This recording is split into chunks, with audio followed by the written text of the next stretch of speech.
Magandang araw! Ako si Binibining Rose Ira P.A. Parer at aking hihimayin o iisa-isahin ang mga panitikan na kabilang sa Rehiyon 3. Una na dito, ang Pulosa. Isa sa mga awiting bayan sa Pampanga at Tarlac. Ang pag-awit ng Pulosa ay impromptu na sinasaliwan ng gitara. Kadalasan itong inaawit sa simpleng pagtitipon tulad ng binyag, kasal, burol at iba pang okasyon sa isang baryo o bayan doon, pamanyabat o pagharang. Ito ay kadalasang ginagawa tuwing panahon ng Santa Cruzan sa Pampanga at Tarlac. Sa gitna ng Santa Cruzan ay may lilitaw na kalalakihan na nakamaskara at nakadamit na morong Turko. Layunin ng paghaharang ay agawin ng krus na daladala ng Reyna Elena na hinukay sa ilalim ng templo ni Venus na pag-aari ng mga Morong Turko memorial.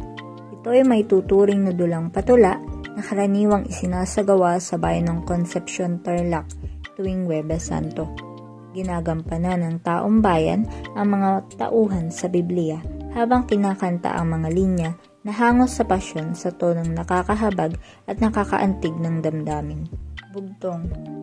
Ito ay isang uri ng tradisyonal na palaisipang Pilipino na karaniwang binubuo ng isang taludtod o dalawang linya na may sukat at tugma.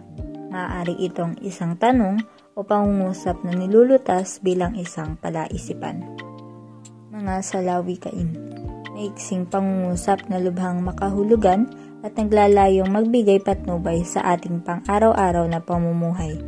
Naglalaman ito ng mga karunungan. Halimbawa, kapag may itaninim, may aanihin. Awiting bayan. Ang mga awiting bayan o katahing bayan ay mga awit ng mga Pilipinong ninuno at hanggang ngayon ay kinakanta o inaawit pa rin. Halimbawa ng mga ito ay Laron-Laron Sinta, Dalagang Pilipina, Bahay Kubo, Manang Piday at Paru-Parong Bukid. Sa Rehiyon 3, kilala ang Okaka, na awit ng pagsamba. Masasalamin ang likas na pagiging relihiyoso ng mga tao sa awit ng pagsamba at pamimintakasi sa Inang Berhen. Ilan na lamang ang mga awit ang nananatiling buhay hanggang sa kasalukuyan. Mga pamahiin.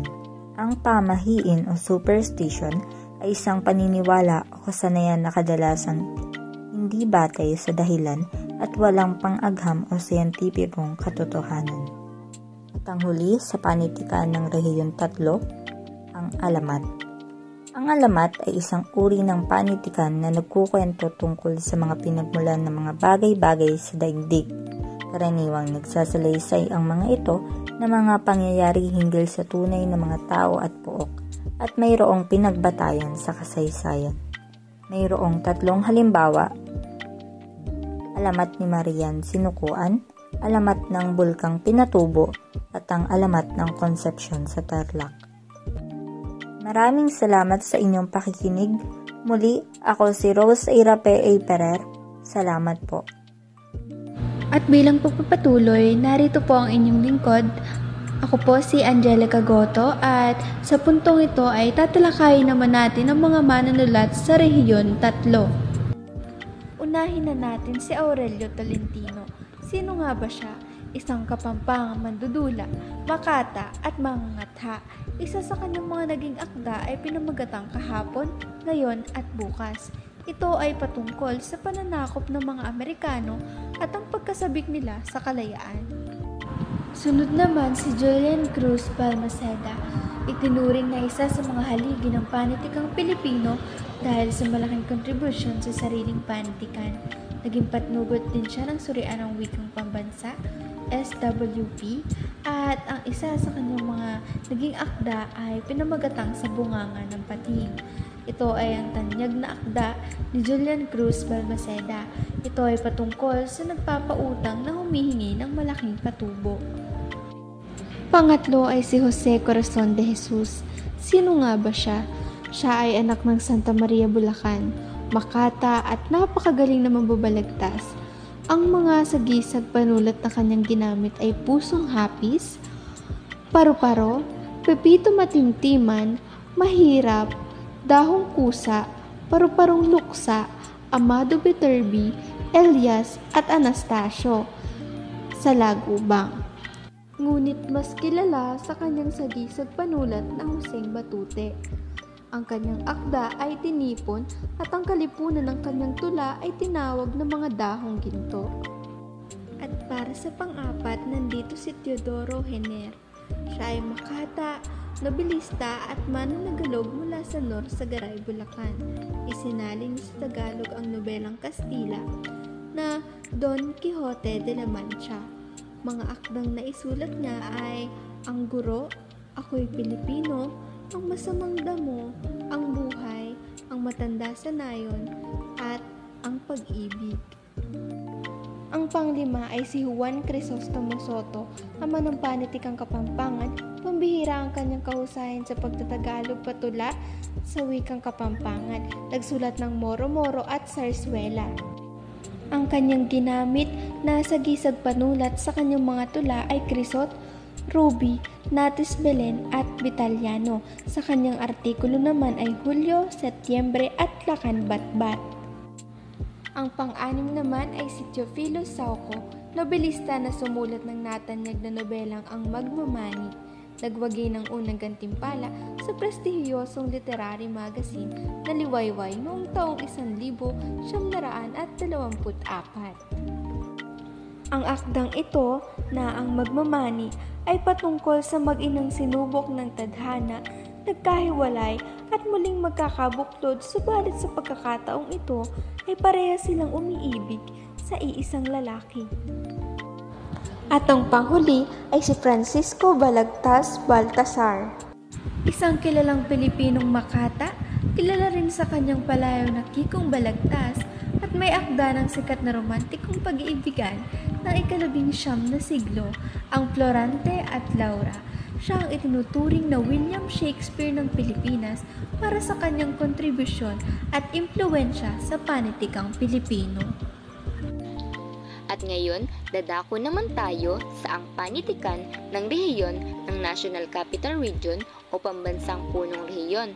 Ngunit bago ko simulan ang ating formal na talakayan, nais ko munang ipakilala sa inyo ang aking sarili. Ako nga pala si Binibining Angel Capin, ang magpapatuloy sa ating aralin. Hinihingi ko sa inyo ang inyong mabisang pakikinig upang ako'y inyong maunawaan. Alam nyo bang mass media ang ginamit ng ating mga sikat na manunulat noon upang makilala ang kanilang akda? Ngunit ano nga ba ang mass media? Naging saksi ang sentrong rehiyon sa pag-unlad ng mass media, limbag, publikasyon man ito, broadcast at libangan o entertainment.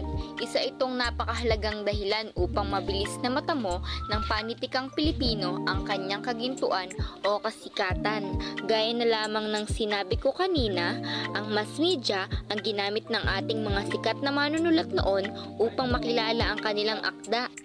Narito ang 5 halimbawang mass media na ginamit sa panitikan ng rehiyon ng National Capital Region. Ang una ay ang pahayagan. Sa limbag publikasyon, hindi matatawaran ang naging tulong ng pahayagan sa malay at makahulugang paggalaw ng mga panitik. Nariyan ang Suspesos Philippes ni Thomas Pinpin na kinikilalang unang pahayagan sa Pilipinas. Higit namang matatandaan sa mga unang pahayagan ang La Solidaridad ni Graciano Lopez Haina. Nakilala rin ang Diaryong Tagalog ni Francisco Calvo Muñoz. Narito naman ang ikalawang ginamit na mass media sa panitikan ng NCR. Ito ay ang radyo. Sa larangan ng broadcast media, iniluwal ang KZKZ or KZRQ, ang kauna-unahang istasyon ng radyo sa Maynila noong 1922. Sumunod na isinilang ang KZRM at KZEG. Dumako naman tayo sa ikatlong mass media, ang telebisyon. Alam nyo bang si James Lyndon Burge ang kinikilalang ama ng telebisyon sa Pilipinas? Itinayo niya ang Bolinao Electric Corporation or BEC noong Hunyo 13, 1946. Naganap ang unang telecast nito noong Oktubre 23, 1953 sa pangalang DZAQ TV Channel. Karagdagang kaalaman para sa mass medyang telebisyon. Alam niyo bang ang BEC ay tinatawag na ngayong ABS-CBN Corporation at hindi si Lyndon Burge ang nakaimbento ng telebisyon kundi ang Amerikanong si Vladimir Cosma. Halika na't dumako na tayo sa ika-4 na mass media. Ito ay ang tinatawag na comics or magazine. Sinasabing si Dr. Jose Rizal ang nagpasimula ng kauna-unahang Pilipino comic strip sa pamamagitan ng pabulang si Matching at si Pagong. Si Antonio S. Velasquez ang kinikilalang ama ng Pilipino comics. Pagkatapos ng ikalawang digmaang pandaigdig, isinilang ang kauna-unahang comics sa Pilipinas, ang Halakhak. Karagdagang kaalaman. Sinasabing unang regular na inhathala ang Halakhak. Isinagawa ito noong Nobyembre 15, 1946 ni Tony Velasquez. Nasa huli na tayo ng ating talakayan sapagkat ito na ang huling ginamit na mass media sa panahon ng NCR. Ito ay ang pelikula. Binigyan ng pagpapakilala ang pinikulang Punyal na Ginto ni Jose Nepomuceno. Siya ang nagtatag ng pelikulang Pilipino at kinilala bilang ama ng pelikulang Pilipino. Para sa aking huling karagdagang kaalaman, alam niyo bang si Jose Nepomuceno ay isa ring direktor, cinematographer at manunulat? Kung hindi, ay nagagalak ako ng lubusan na ito ay natutunan nyo sa akin. Maraming salamat sa inyong pakikinig at sana ay may natutunan kayo. Muli, ako si Binibining Angel Capin. Mabuhay! Isang magpagpalang umaga po sa ating lahat. Narito po ako upang talakayan ng mga manunulat sa Rehiyon 3. Una, si Emilio Jacinto, siya ay tinugurang utak ng Katipunan dahil sa mga sinulat niya para sa Katipunan. Kabilang na ang mga ama ng Katipunan ng INB at Kartilan ng Katipunan. Ang mga akda na kanyang ginawa ay Liwanag at Dilim, Ala Patricia, Ami Madre, Katipunan at narito rin ang kanyang sagisag panulat na Pingkain at Dimas Ilaw. Ang sumunod ay si Severino Reyes, isang mandudula, direktor at mangangatha. Kilala siya bilang lalabasyang tinuturing na ama ng Sarsuela. Gumamit ng sagisag na Lola Basyang at narito rin po ang kanyang akda na Walang Sugat, mga kwento ni Lola Basyang. Sumunod si Ildefonso P. Santos Jr., isa siyang makata at pambansang alagad ng sining ng arkitektura noong 2006 at tinaguriang ama ng modernong arkitekturang landscape sa Pilipinas. At narito rin po ang kanyang akda na Sa Tabi ng Dagat, Gabi ang Mangingisda. Lope K. Santos. Siya ay isang tanyag na manunulat sa wikang Tagalog sa kanyang kapanahunan. Kilala bilang ama ng balarila ng wikang pambansa. Sumulat din siya ng may akdang Banaag at Sikat sa taong 1906. Sumunod ay si Jose Corazon de Jesus. Kilala bilang Joseng Batute, isang makatang Pilipino na sumulat ng mga tula at nangungunang makata sa panahon ng kolonyalismong Amerikano. At narito ang kanyang sagisag panulat na Joseng Batote, Pusong Hapis at Luksang Paru-Paro, na umakda ng Bernardo Carpio, 12 Pares de Francia, Adela at Florante, Kumidyang Hernandez, Galesendra at Prinsipe Valdovino. Sumunod po ay si Amado V. Hernandez, isang makata at manunulat sa wikang Tagalog at hinirang na pambansang alagad ng sining sa panitikan noong 1973 at kilala bilang sa palayo na Ka-Amado. At narito ang kanyang akda ng Maibong Mandaragit, Isang Dipang Langit, Bayang Malaya, Luha ng Buwaya at Magkabilang Mukha ng Isang Bagul. At ang panghuli ay si Liwayway Arceo, isang pinakamahusay na kwentistang isang babae. Palaging manunulat siya sa mga saing Tagalog at nananalo sa Plangka Award na isinulat ng Banyaga. At narito ang kanyang akda, Maling Pook, Maling Panahon, Dito Ngayon, Ina, May Bahay, Anak at iba pa, mga kwento ng pag-ibig, at mga Maria, mga Eva. At dito lang po nagtatapos ang aking talakayin. At muli ako nga po pala si Binibining Rhea Renancia. Maraming salamat. Isang mapagpalang araw sa ating lahat. Ako si Angelica Capin ang magtatalakay ng panitikan ng Relihiyong 4. na ilalarawan ng mga kabundukan gayon din sa mga kapatagan ng topografiya ng Relihiyon 4. Matatagpuan ang mga nagtataas-taasang bulubundukin sa Quezon kung saan nagsimula ang Sierra Madre o ang Pacific Coast Range. Binubuo ang Relihiyon 4 ng Calabarzon at ng Mimaropa. Ang kulturang Tagalog naman ay kinagisnan at nakagawian ng mga Tagalog ang iba't ibang palabas at pagdiriwang. Taunang ipinagdiriwang ng bawat lalawigan ang panrelihiyon, pandaraos ng panuluyan. Sinakulo, Tibag at Flores de Mayo kasama na din ang Santa Cruzan. Bagamat may pagkakaiba sa gawin ng pagsasagawa, kilala rin ang iba't ibang lalawigan nito sa naiibang pagdiriwang. Rehiyong 4 ay naandyan ang Cavite, Rizal, Laguna, Quezon, Batangas, kung saan may mga pagdiriwang na ginaganap kada taon. Halina't tingnan ang mga pagdiriwang ng iba't ibang lalawigan ng Relihiyong 4. Makikita natin na nandyan ang Cavite na ginaganap ang Kawayan Festival, Laguna, Turumba Festival, at sa Quezon ay ang Tapusan Festival. Nakikita natin sa mga larawan dito na ang mga tao ay nagkakaisa upang mapagdiriwang nila ang palabas ng maayos at matiwasay. Sunod ay ang Rizal na nagdiriwang ng Gigantes Festival at ang Pahiyas Festival na ginaganap sa Quezon. Pinapakita din ang pagiging magaling ng mga Pilipino dahil sa mga pagdiriwang ng mga ginagawa nila sa kanilang mga bayan. Dahil sa pagiging magaling ng mga Pilipino, mas dinarayo ang iba't ibang lugar sa Relihiyon 4 dahil pinapakita nila kung ano ba yung kagandahan sa kanilang lugar.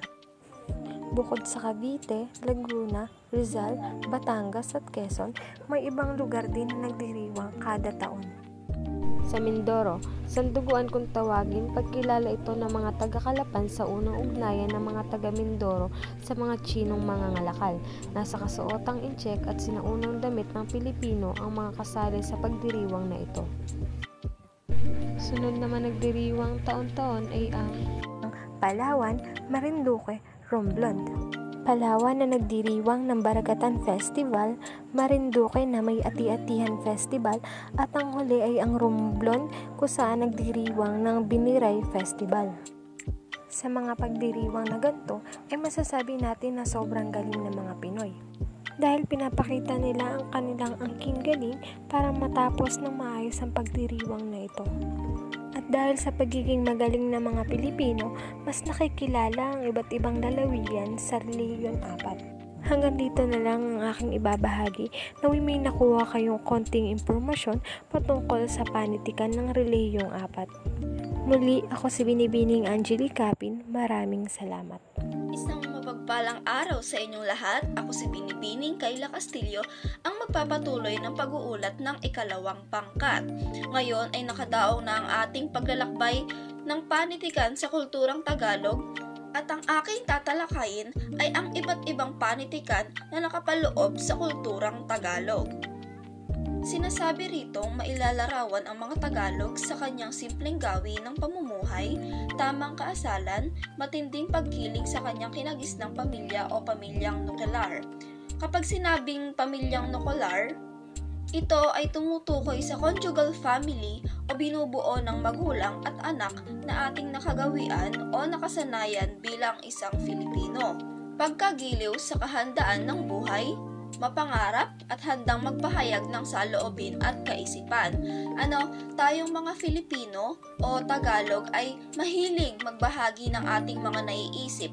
Kumbaga ay hindi buong araw natin kung hindi tayo nakakapagbahagi ng nangyari sa buong araw natin.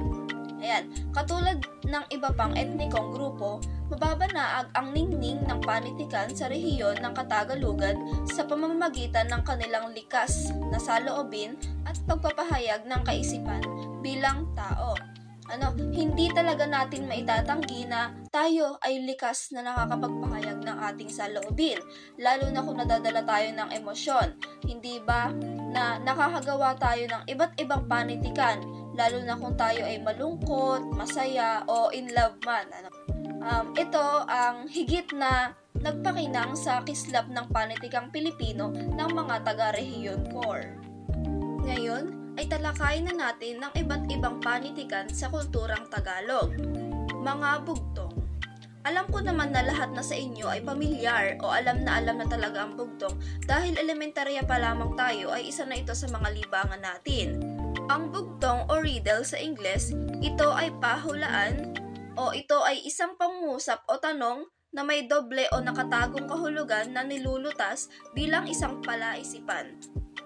Ang ilang halimbawa ng bugtong ay ang bugtong kalibugtong kung turan ay pagong. Ang sagot nito ay sigay. Pangalawa, isang prinsesa nakaupo sa tasa. Sagot ay kasoy. Ngayon ay talakayin naman natin ang salawikain. Ano nga ba ang salawikain? Ito ay binubuo ng mga parirala na karaniwan ay nasa anyong patula na kung saan ito ay nagbibigay ng gintong aral.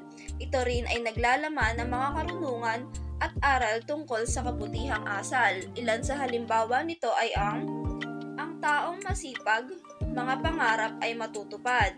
Isa pa, ang kapalaran, di ko man hanapin, dudulog, lalapit kung talagang akin.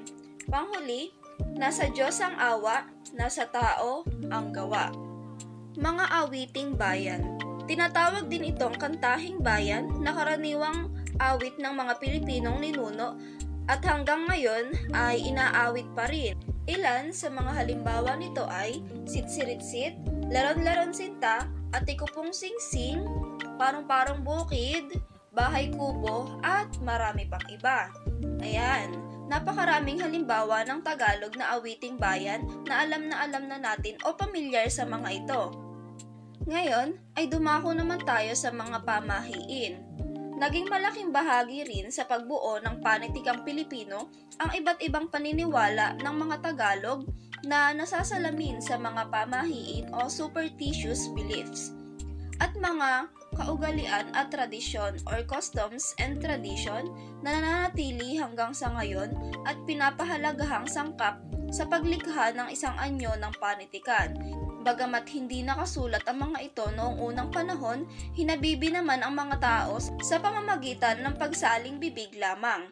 Kung napapansin ninyo na wala naman talaga tayong pinagbabatayan na pasulat dahil nga pasalindila lamang ang mga ito o ang mga pamahiin.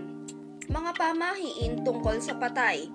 Una, alisin muna ang labi ng mga kandila sa kandilero bago lagyan ng bagong kandila dahil kapag hindi inalis at pinatungan ito ng bagong kandila ay magkakasunod-sunod ang namamatay sa pamilya ng nagdadalamhati.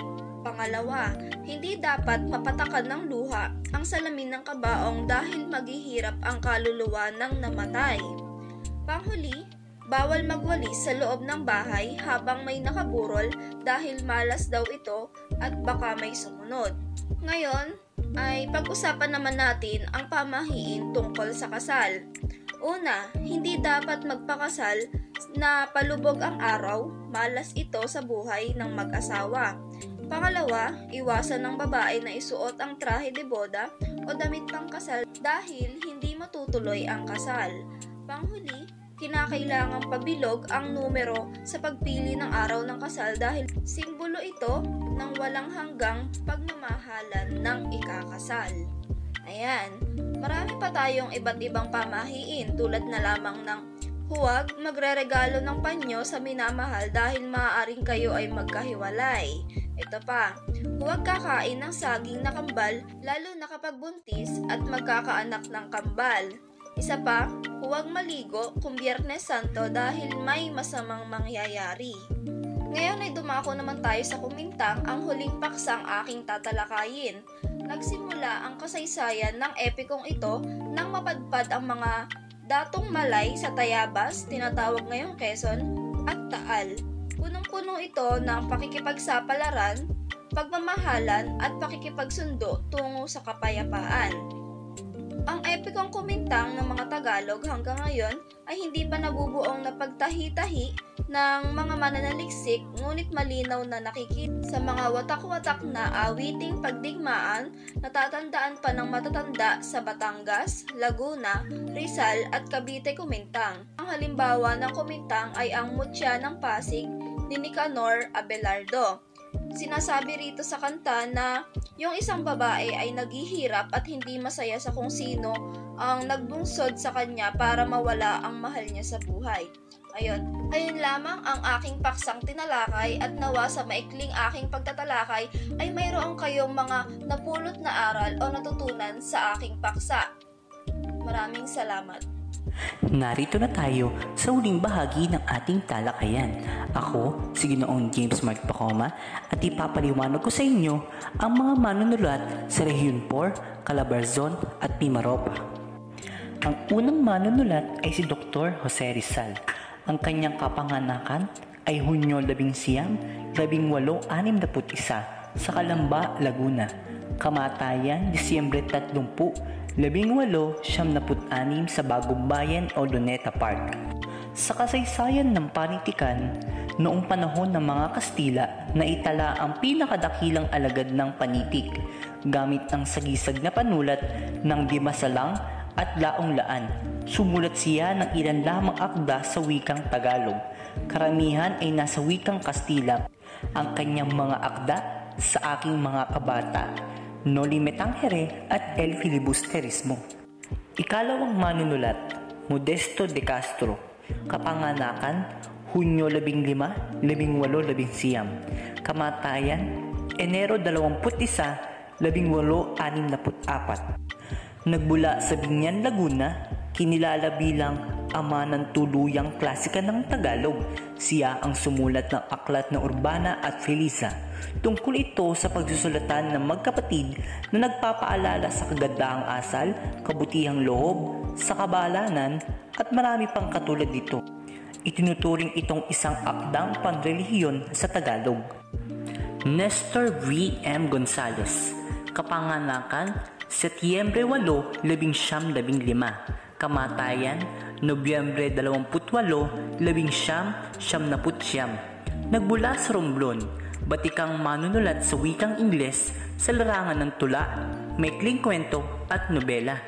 Bagamat nasanay sa pagsulat ng mga akdang Ingles, pinag-aralan din niya ang paggamit ng Tagalog nang mapabilang siya sa kalipunan ng mga manunulat sa wikang Filipino, pagkatapos maging opisyal o pabansang wika ang Tagalog noong panahon ng Hapon. Ilan sa kanyang mga tula, Notations, Sub of a Sweetie Dweller, Who Spoke of Courage in His Sleep, and My Island. Ang mga kwentong nakapaloob sa nailimbag niyang aklat, una, 7 Hills Away, Children of Ash-Covered Loam, Loch Stranger on Teos Island, and Mindoro and Beyond. Para naman sa maikling kwento sa Tagalog, Ang Lungsod Ngayon at Dagat-Dagatan. Ang kanyang mga nobela, The Wind of April, na tumanggap ng nagtatanging gantimpala sa First Commonwealth Literary Contest, pangalawa, Season of Grace, at pangatlo, The Bamboo Dancers. Ang sumunod na manunulat ay si Alejandro G. Abandilla. Kapanganakan, Marso 10, 1906 sa Rosario, Cavite. Ang kanyang kamatayan, Agosto 26, 1969. Nagmula sa Cavite, mas kilala sa tawag na AGA o AGA. Siya ay masugid na tagapagtaguyod ng pagsulat sa Tagalog noong mga post-American period. Tinaguri ang ama ng makabagong panulaang Tagalog. Tumatak sa kanyang pangalan ang mga akdang Parnasong Tagalog, Ako ang Daigdig at Di Pa Pang Tula, at Tagabandilya. Teodoro Agoncillo. Ang kanyang kapanganakan ay Nobyembre 9, 1912. Kamatayan, Enero 14, 1985. Nagbula siya sa Batangas. Kilalang mananalaysay, nanalo na palangka noong 1953 at 1954. Ang kanyang mga akdana, Kamatayan Lamang, Only in Death, The Revolt of the Masses, The History of the Filipino People. Sumunod ay si Claro M. Recto. Kapanganakan, Pebrero 8, 1870 sa Chaong, Cavite. Kamatayan, Oktubre 2, 1960 sa Rome, Italy. Si Claro Recto E. Mayo, ay nagmula sa Quezon, magaling na politiko at lingkod bayan. Siya ang sumulat ng Sino ang May Sala at Nag-iisa sa Karimlan. Horacio de la Costa, ang kanyang kapanganakan Mayo 1916 sa Mauban, Quezon. Ang kanyang kamatayan Marso 20, 1977 sa Quezon City. Si Horacio Villamayor de la Costa ay nagmula sa Mauban, Quezon. Siya ay isang batikang akademista na sumulat ng mga akdang mapanuri, partikular sa kultura ng Pilipinas at kasaysayan. Kinilala siya bilang First Filipino Provincial Superior of the Society of Jesus.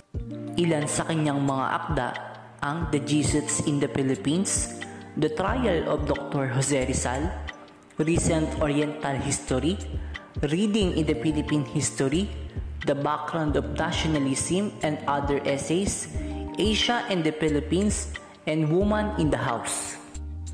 Bienvenido Lumbera, ang kanyang kapanganakan ay Abril 11, 1932 sa Lipa, Batangas. Ang kanyang kamatayan, Setyembre 28, 2021 sa Quezon City. Siya ay nagmula sa Batangas, hinahanga ang kritiko at miyembro ng manunuri ng pelikulang Pilipino. At may sagisag panulat na Doveglion o Dove, Eagle at Lion. Siya ang sumulat ng mga akdang Ang History of Philippine Cinema, Philippine Literature, A History and Anthology, at Ang Palabas Bukas. Ang huling manunulat sa Rehiyon 4 ay si Isidro S. Cailes. Siya ay nagmula sa bayan ng Nagcarlan, Laguna, namuno sa bayan ng Calamba noong kapanahunan niya. Siya ang sumulat ng walang kumpas na alamat ng bayan ng Nagcarlan. Naway naunawaan nyo at natutuhan ang ating talakayan ngayong araw. Muli, mas maraming salamat sa pakikinig. Paalam!